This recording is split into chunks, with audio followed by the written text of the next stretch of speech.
Yonkid Internet, l'art de socials admitten el truc opara en gancharte.lo primero que es il 80% de la population qui endosse le venta de la cama por la manana et mirar il mobile.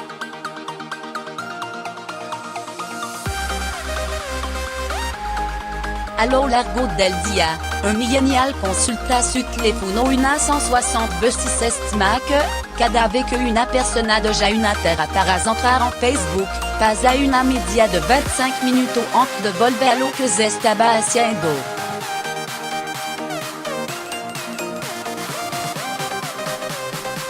En una sociedad hiperconectada, la atención se ha convertido en una codiciada materia prima y al otro lado de la pantalla del smartphone mil de personas cuyo trabajo es que no deje de pulsar, arrastrar y mirar.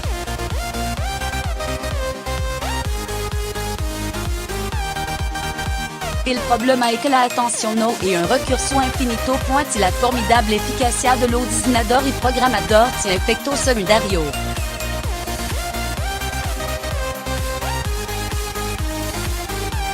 Es una semana que el primer presidente de Facebook, Sam Parker, reconocía que la red social fue diseñada para explotar una vulnerabilidad psicológica humana y consumir la mayor cantidad posible de tiempo y de atención consciente.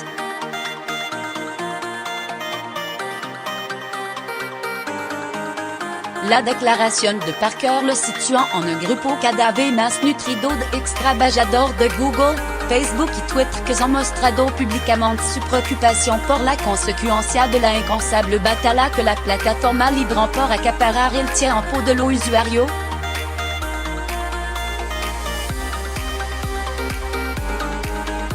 Cambia literalmente nuestra relación con la sociedad, añadió Parker. Afecta a la productividad de manera extrema.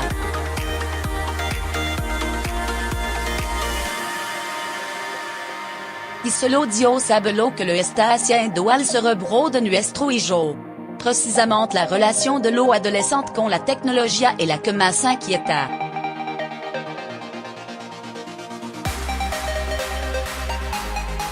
En España, el 85% de los jóvenes presentan dependencia del móvil y la red social, de acuerdo con datos de la Fundación de Ayuda contra la Drogadicción, FAD, y el Ministerio de Sanidad ha advertido de que un 10% de los menores abusan de Internet, el móvil y la red.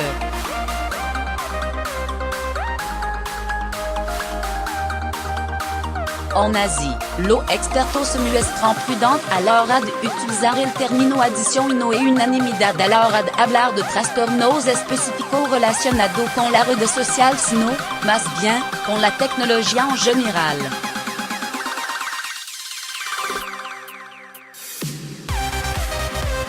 Solo en muy poco caso podría hablar de una patología como tal, señala el catedrático de psicobiología de la Universidad de Murcia José María Martínez Selva.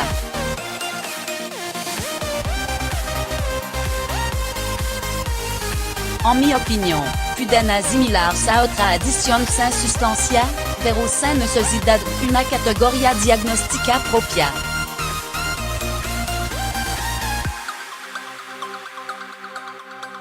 Pesal revuelo causado por la declaración de Sam Parker, el vínculo entre la llamada ciencia del comportamiento y la tecnología no es nuevo.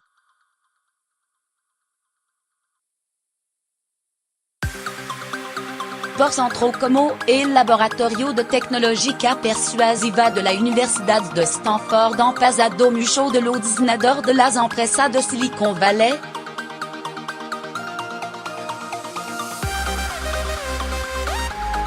Su director, el psicólogo B.J. Fogg, fut un de los primeros en teorizar en los años 90 sobre cómo se puede a los usuarios proporcionando lo que los expertos llaman recompensa variable, estimulando un programado activant la dopamina del cerebro.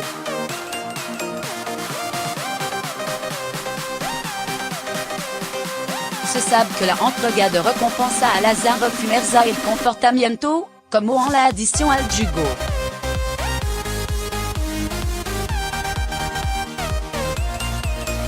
un célebre experimento del psicologo de conducta B. Skine illustro est principio en el laboratorio de Harvard en los años 50.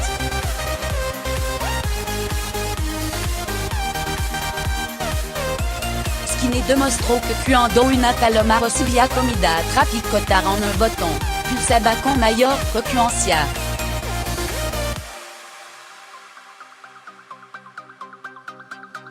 Ahora bien, si la comida aparecía solo en ocasión, la paloma no solo picotaba mucho más, sino que lo hacía de una manera compulsiva.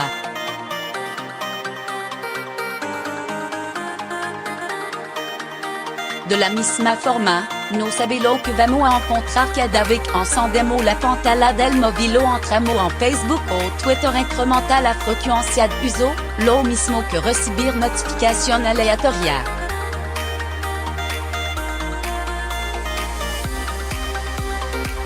Eso no significa que toda la recompensa variable crée automáticamente una adicción, pero sí está demostrado que lo estímulo relacionado con la necesidad de aceptación social, o bucle de validación social en palabras de Parker, son especialmente poderosos.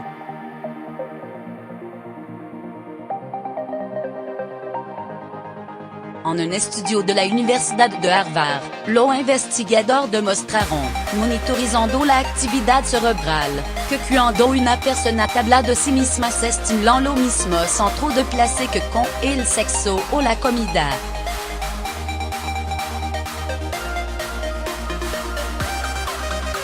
Lo me gusta y lo retweets actuarían de forma similar. Son estímulos visuales que sirven como refuerzos positivos que provocan una satisfacción inmediata, explica Augusto Zafra, psiquiatra y director de la clínica de desintoxicación IBAN del Hospital Nisa Vita Agua Viva de Valencia.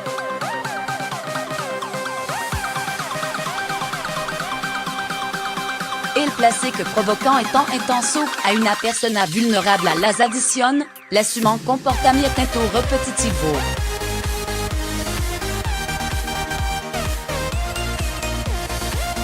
Otro concepto fundamental desarrollado por Foggy, otro psicólogo del comportamiento es el de detonante. Trigger, el elemento que conduce a realizar una acción.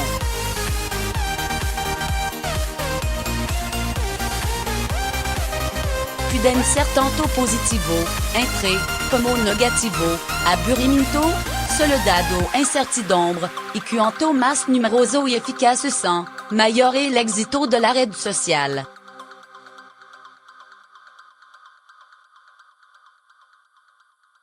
En este sentido, se ha demostrado que la notificación aleatoria son el detonante perfecto, ya que no un factor externo, el bip o la vibración, connu o interno, curiosidad, aburrimiento, entre, y tienden a conseguir una respuesta inmediata del usuario que, con frecuencia, interne lo que se está haciendo.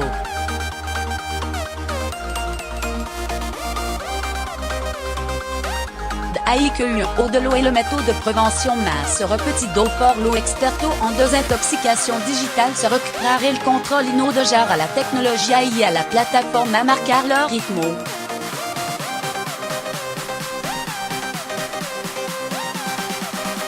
Saber desconectar previene la adicción, explica Selva, así esta audita digital y recuperar el ocio no tradicional.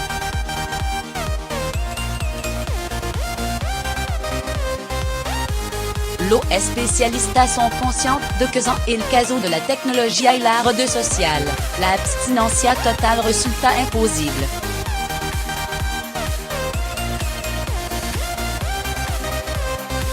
El objetivo debe ser poner el filtro y la medida suficiente para que el paciente regrese al estado de uso adecuado, Ana de Zafra.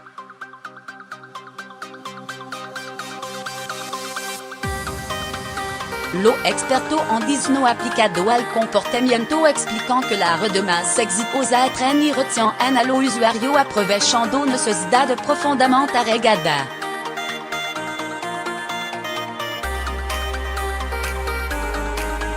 LinkedIn, por exemplo, utilizaba en su inicio una representación de diferentes iconos en función del tamaño de la red de cada usuario, apelando al deseo innato de aprobación y estatus social.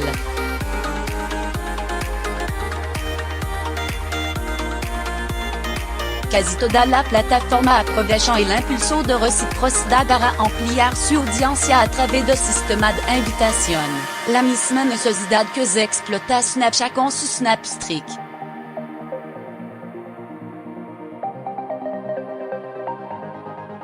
Una vez que se ha captado al usuario y se ha creado el hábito, el siguiente paso para retener la atención y hacer que la experiencia sea lo más sencilla y novedosa posible.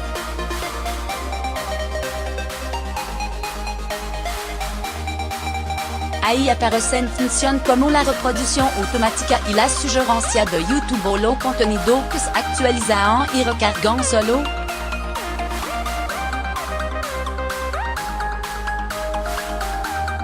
Por otro lado, empresas como Facebook han ido creciendo para ofrecer cada vez más servicios y actividades, lo que lo mismo, más estímulo.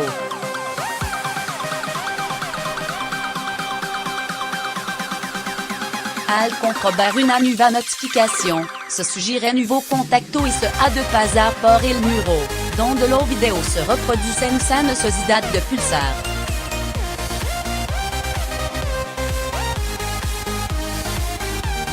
Además, al deslizar hacia abajo la pantalla en Twitter o Facebook lo contenido aparecen interminablemente, apelando a un fenómeno algo desarrollador plateau sin fondo, en relación a un famoso experimento de la Universidad de Cornell, en Nueva York.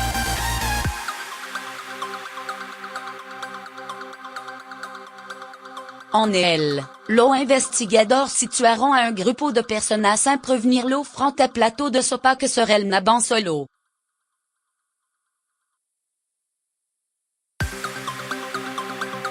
El resultado era que los individuos no solo consumían un 73% más, sino que, además, no eran conscientes de haber comido extra.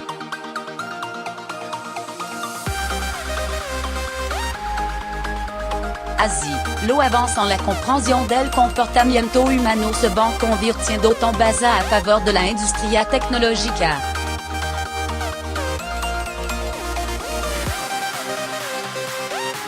El problema surge cuando esta técnica se combina con personalidad adictiva o vulnerables y el éxito de esta aplicación es que el tiempo invertido en la red comienza a tener un impacto negativo en la vida cotidiana.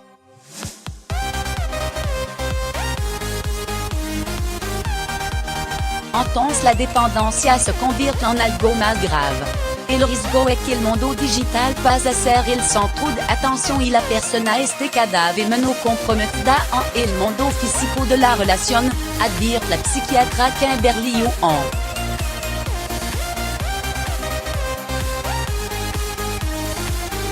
Esta investigadora comenzó a estudiar las adicciones en Internet en los años 90, antes de la irrupción de Facebook y Google, y no duda en hablar de patología.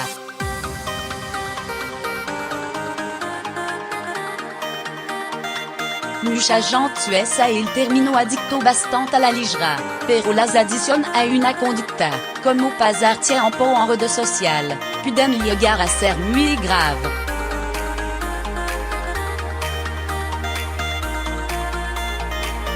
De hecho, algún trabajo apuntan a que tiene el mismo poder adictivo que el tabaco o el alcohol y que el síndrome de abstinencia puede ser aún más violento.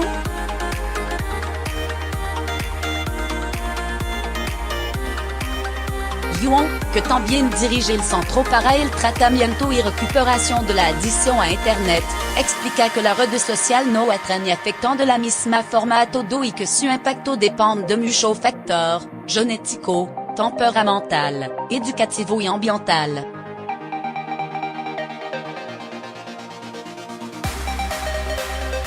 A menudo tratamos a adolescentes con ansiedad social que acuden a la red para encontrar la validación y la compañía que les falta en la vida real, señala.